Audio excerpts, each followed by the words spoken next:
Is there anything more painful in this world than a breakup? It's literally like your best friend just died.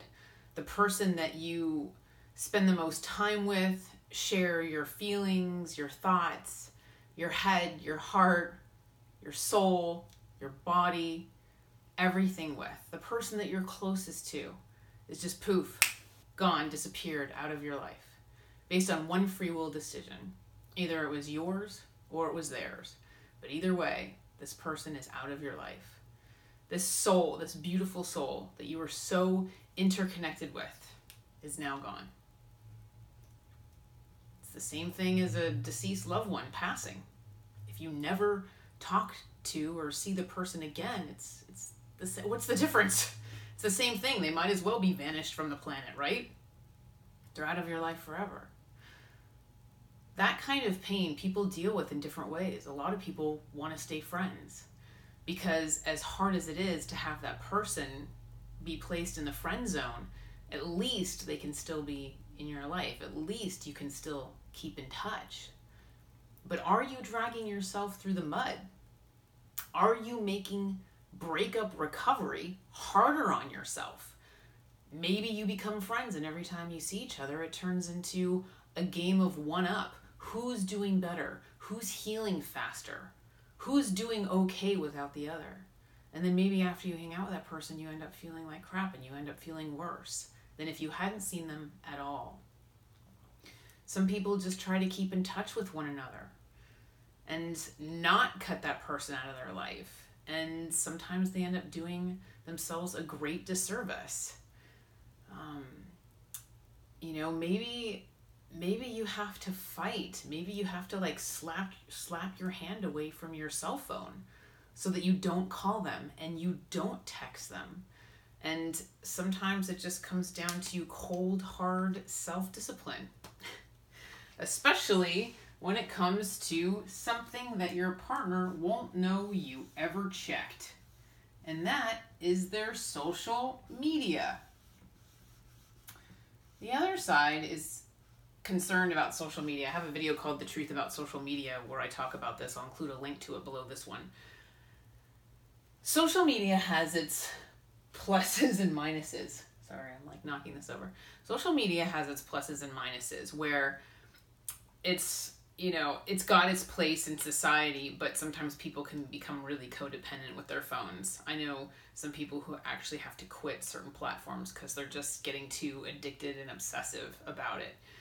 So the problem is if you're constantly going on social media and checking your ex's Facebook to see what they're doing, you're going to freak out. And you're going to be breaking your own heart all over again. Maybe they are at a bar with their guy friends meeting other girls. Maybe they're out with their girlfriends for a night on the town with, glasses of wine. And you're like, what are you doing? What are you doing in Vegas? You went to Vegas with your girlfriends? What are you doing there?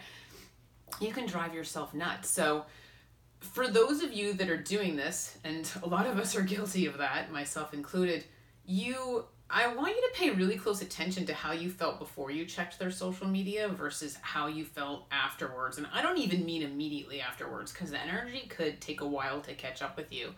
But the thing is, because I'm so sensitive to energy, I can feel when someone's higher self shows up. I can feel when, I attract negative energy to myself because I'm so incredibly sensitive to energy. I can feel it in my stomach.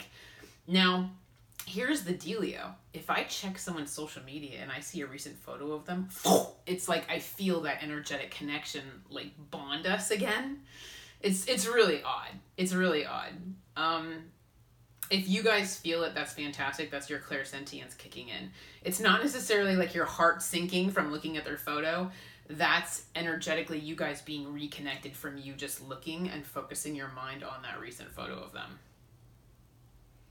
That's what you're doing. So there's an energetic thing associated with checking their social media that the other side is aware of and we aren't necessarily.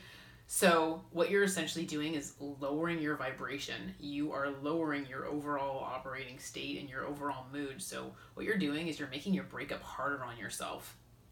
And it reconnects. It like energetically connects you with your ex. And so that's why I want you to pay attention to how you felt after you did it. You know, did you feel anything in your gut, mood, whatever? But then you'll feel your vibration go down like day after day after day. It might take a while to catch up with you, but that's what happens. So I want you to be aware that there's universal energetic dynamics going on that might be going on, I guess, behind the scenes that you're not aware of. It's kind of like, I'm just checking his social media, it's not that big of a deal. Well, curiosity killed the cat, and I guess the other side is saying it's a bigger deal than you realize. So be conscious of that. It's better for you to completely disconnect with them on social media. It'll make your breakup recovery a lot easier for you. Another thing is, you know, just the comparison, you know, you guys comparing lives. Maybe it turns into, maybe the one-up game happens over social media where it becomes like posting wars. Like who can post cooler pictures where it looks like they just have more going on. Another thing is like, what if your ex-lover is extremely good looking, so your mortal side kicks in and you're sitting there drooling over their photos where you're like, I want to eat you for breakfast, lunch, and dinner. So maybe you give in and reach out. You know, just because you want some good loving, it's like, well, that's you being immortal. That might not be good for your spirit because, again, you're reverting and you're moving backwards. So you might want to exercise a little more self-discipline and control over yourself, because it's just going to make you go downhill. And it's like I said, it's a downward spiral of going backwards. Now, another thing is seeing those photos of them puts them back in your head. Maybe you were getting to a point where you weren't thinking about them throughout the day. Then you check their social media, all of a sudden they're back in your head. That's another thing that universal energies are going to respond to. Your thoughts. So if you are constantly thinking about your ex, the universe picks up on that because that is the signal you are broadcasting. I personally have gotten in trouble for thinking about somebody too much. And I get in trouble. I get in trouble for it all the time. It's like, stop thinking about it. It's like, I mean, literally, we are held responsible for our thoughts because we have the power to control our thoughts. We really do. We have the power to control our thoughts. So when we don't do that, the other side goes crazy because that's what you attract to yourself. That's the signal that you're broadcasting, especially if you're like casting love and light at the person's soul. You know, their higher self is going to show up. It's like handing out a brownie and they show up to take it. But it's like you thinking about them is taking up energetic space in your life. And it's like a busy signal on the phone line. And that's why they want your heart to be open and they want you to make room in your life. And just not, you know, be taken over. It's, yeah. That's, sorry, I just want to make sure. Yeah, that they're saying you would essentially be sabotaging yourself by not controlling your thoughts.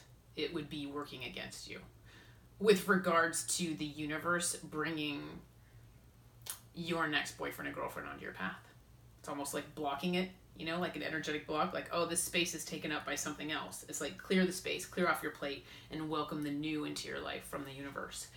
Now, based on your thoughts, if you can't seem to control your thoughts and you just keep thinking about your ex and you're really, really sad and missing them and feeling extremely nostalgic, now, what are you doing? You're also broadcasting emotions to the universe. So that's also part of the signal that you're sending out there. And that's why now it's taking up space in your heart. So your thoughts are taking up space in your head. Your emotions are taking up space in your heart. It's just a busy signal on the phone. Like I said, how's the universe supposed to bring you, you know, a replacement for this person when you're just broadcasting that busy signal to the universe? And this is also why healing is so necessary. Emotional healing after a breakup, because the other side is going to be very worried about your vibration, your overall operating state, and they're going to be afraid that you're sad. So if you're sad, they're going to try to pick you up and they're going to try to help you heal. You know, Reiki energy healing, if you want to do that on yourself, have somebody else do it on you, focus on your heart chakra, right? Also, you know, the Reiki master can help you with self-discipline, try to send you self-discipline in order to not, you know, check things or pick up the phone, call, text, etc. Have more control over yourself. more control over your life. You feel better, more, empowered. But they don't want you to have that like thirsty chasing energy where it's like, all the love just left my life. I need more love. Like thirsty chasing energy. It's like, be calm and centered in yourself. Stand in your own two shoes. Everything's going to be okay. Trust that the universe is going to take care of you, but you need to like do like an energetic clearing.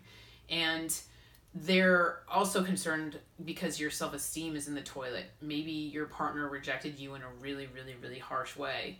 And, maybe you're sitting there like, well, the person closest to me, just blew me off. So I guess I must be a horrible person. It's like, no, the other side wants you to try to work on daily affirmations and try to heal your self-esteem as well.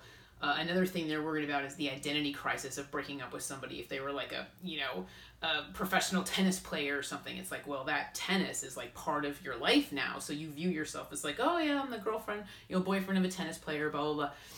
That whole tennis realm becomes like your world, and maybe it's not your world anymore. So you have this kind of like identity crisis where it's like, oh, I guess I, need to figure out like, who I am again, because you kind of lost your other half. But they don't want you looking at the past. They want you looking towards the future. And so that's why part of your emotional recovery is meditation, where you just sit there and meditate and focus on sucking the life force energy out of the universe and into your heart chakra and into your other energy centers as well. Yeah, yoga, meditation, Reiki, all of it. Suck the healing energy out of the universe, because God wants to give it to you. They see your pain. They know it. They saw everything. They know everything. They feel everything. They can see your soul. They want to heal you. So let them. So that's the emotional part. Now, another part of that is manifestation, where obviously your thoughts and emotions help manifest wonderful and amazing things for you. So use them to your advantage. Instead of thinking about your ex, focus on the future. Focus what you want. What do you want in a partner? And allow the other side to take your order and bring that to you. They can, sculpt somebody like a piece of clay to your specifications. If you need them to be generous, maybe the other side will orchestrate events that cause your partner to be more generous. So, any sort of like things that you ask for, the other side has pretty strategic, clever ways of bringing that to you. I've talked to quite a few people who've manifested their partners, and it's pretty cool. They're like, oh my God, I got everything I asked for. It's so cool. I didn't know anybody was listening. So don't be afraid to put your order in, and, kind of like, what did you learn from this experience? What did you learn from this breakup? What did you love about your partner? What did you not love about your partner? What can you do without? What can't you live without? What are the non-negotiables? Learn from this relationship. Learn from this breakup so that your next relationship will be better. And so that's another important thing is manifestation. And then part of that is optimism. If you can stay positive and optimistic about the future, optimism, that puts gas in the other side's tank, because it's like your overall attitude about the future is positive and hopeful, then those thoughts and emotions are positive. It's a positive attitude. It's just kind of like having faith and trusting God that he's going to take care of you and that the universe is going to take care of you and bring you what you want and need, including healing. So that optimism about the future is really important. It's manifesting. It's putting gas in their tank. It's helping you manifest good things for yourself. It's like attracting them to you. It's just a given. And that's also, part of saying,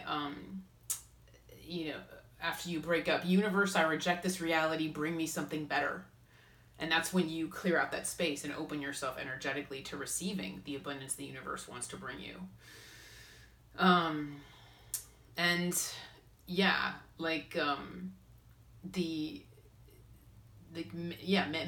Manifest the attitude of like, I'll be fine, because you have to like trust that that's going to happen. And I understand that blind faith is really difficult, because it's much easier to grab onto your ex because you know them, you love them, you're hurting, you're feeling weak and beaten down, and it's easy to grab onto your ex. They're in your life, right? As opposed to this unknown mystery person that you haven't met yet. So it's like, how between two worlds, you know, between two people, like how are you supposed to let go of that, and that you know, this person that you know, versus this big question mark unknown that you don't know. It's kind of like blind faith and trust, where it's like, all right, I know you're not good for me. I'm going to focus on this. You know, I know you're not good for me. I'm going to focus on the future. I know this is, you know, not what I wanted. We both tried. It didn't work out. I'm going to accept that as truth, and I'm going to move forward. So yeah, letting go of the past, part of moving forward energetically. And of course, the thing that they bring up in almost every video is the importance of self-love. The most important relationship you have is the one you have with yourself. And the pain and the rejection, you know, that you experience, like I said, the other side takes it very seriously. And so they don't want you to think you suck if you are rejected. They want you to know that you deserve, you know, love, honest, true, deep, trustworthy, loyal love. Somebody who truly values you. And they don't want you settling for someone that doesn't feel the same about you as you feel about them. So use logic. It's like, well, from a logical standpoint, I don't want to be with someone that doesn't want to be with me, so forget it. And, you know, just knowing that you deserve better. But self-love is very, very comprehensive, especially after a breakup. They really want you babying yourself. You know, they want you distracting yourself with hobbies, having fun, journaling, getting back in touch with yourself if you feel like you've lost touch with yourself. You know, just what do you like to do? Like, get in touch with your inner child. What did you like to do as a kid? I had that going on with me because I felt like I was losing touch with myself as a channel because I have to move myself aside so much for my job that I'm just like, can I bring Christine back here? That's what happens when you channel. And so I got in touch with my inner child and I was like, all right, you know what? I want to watch old episodes of Gilligan's Island, The Three Stooges, and like Pippi Longstocking. And it was just so incredibly comforting for me to do that, because if you think about what I do with the paranormal on the other side, the exact opposite of that is the Three Stooges. Watching the Three Stooges is pretty different, and I loved it. It was a nice departure. But another thing is you have to spoil your inner child. And this is why I bought Ava the avocado. She's cute and cuddly and reminds me to eat healthy. And also, I love soft fabrics. So I bought myself like this little blankie for snuggling. And it feels really soft against my skin. So when I watch TV, I snuggle with my little snuggle blankie. My inner child loves that. And then office supplies. You know, it's okay to have like fun office supplies and stuff. I bought these from like Paper Source. I'm constantly writing. Either journaling or channeling, you know, for other people, or channeling for myself, you know, writing poetry or whatever. I'm constantly writing. So I'm a writer. That's what I do. But, you know, then I got like this cool mermaid notebook and like a mermaid tail pen. These are pretty cool. I got like little mermaid stickers. And then, you know, this is all the spiritual fun stuff. And then I got Embrace Your Inner Unicorn. So I got like all the fun mystical stuff, you know, mermaid, flamingo, unicorn, dream big. It's okay to dream. So yeah, all that stuff is important, and it, you know, makes work fun if you have exciting office supplies that appeal to your inner child. But, you know, obviously people are going to think you're a dork, but your inner child will be happy, so who cares? Obviously, hang out with your friends, pamper yourself, take a trip, give yourself a makeover, reinvent yourself, listen to music, and, you know, be creative, get in touch with your creative side, you know, go to a museum, spoil yourself as much as you possibly can, and make plans. That's really important. You know, another thing is when you're journaling, get in touch with what you want. Like, literally, like, what do you want out of life? Maybe it's kind of a come to Jesus moment for you. Maybe this breakup really slapped you across the face and was kind of an aha moment where it's like, all right, I need to make some changes in my life. And the other side, one of the things they like to ask is, what's wrong with being single? Because they're so incredibly big on self-reliance and self-love and personal power and building up the individual, and really letting the individual know that they have the power to give themselves everything they need. And so that's why they ask, like, what's wrong with being single?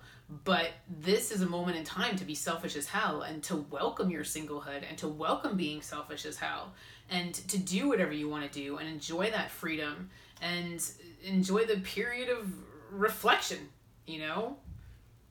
to make some changes in your life, take on different projects, like I said, hobbies, interests, etc. Build yourself back up, basically, with your self-love. And one of the things that they really wanted to be clear on, because I don't want people to feel disempowered, is you have free will. So, like, literally, you're kind of, this isn't about sitting around and feeling sorry for yourself. The victim mentality is extremely disempowering. And the universe responds to the victim mentality, so the other side hates it. You want to feel empowered, and that's where the self-love comes in. So that's why you're in the pole position. So you need to see your role in recovery. How is this recovery going to go? You're going to decide how you treat yourself. You're going to decide whether you are curled up in the fetal position in the middle of your living room floor with a box of chocolates crying your eyes out. Are you going to do that? Or are you going to go to the gym and exercise and boost your mood with endorphins? And are you going to treat your body like a temple and, fill it with healthy food? And maybe you don't feel like being social. Maybe you want everyone to completely F off. But instead, you pick up the phone and you force yourself to invite your girlfriend out to dinner or, whatever. A drink. A movie. Something to get your mind off of it. Whatever. But you force yourself to leave your place and be social. That's your free will. How is this breakup going to go? It's up to you. That's your free will. So that's why the other side is kind of challenging you to take charge and, become that phoenix rising up from the ashes. Don't allow the world to beat you down. Take back the power. And take back the power by commanding universal energies. Okay, I learned from this situation. Universe, I reject this reality. Bring me something better. And by the way, here's what I want. Thank you. I'll be over here. Universe, this is my order. I'm going to wait for you to bring it to me. I'll be over here doing my own thing and making myself happy and showing myself love.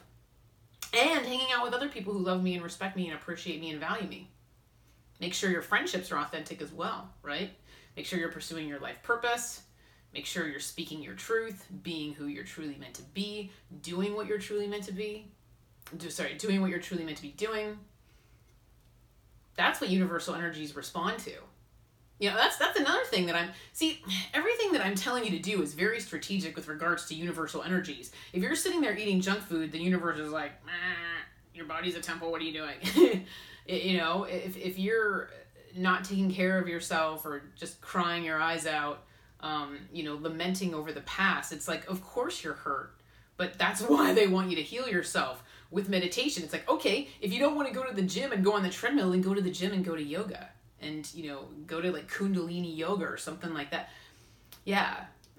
You can hang out with, other spiritual people in those types of classes. Go to an intuitive development classes. Learn how to connect to your spirit guides. That's going to be really important as well. So the other side wants to help you. That's what I'm saying. Is like your angels are there. Take their hand. This is how. And, it's like, okay, maybe your ex didn't treat you that well, Okay, maybe they didn't treat you that well. You do not have control over your ex. You have no control over what they do. You only have control over yourself.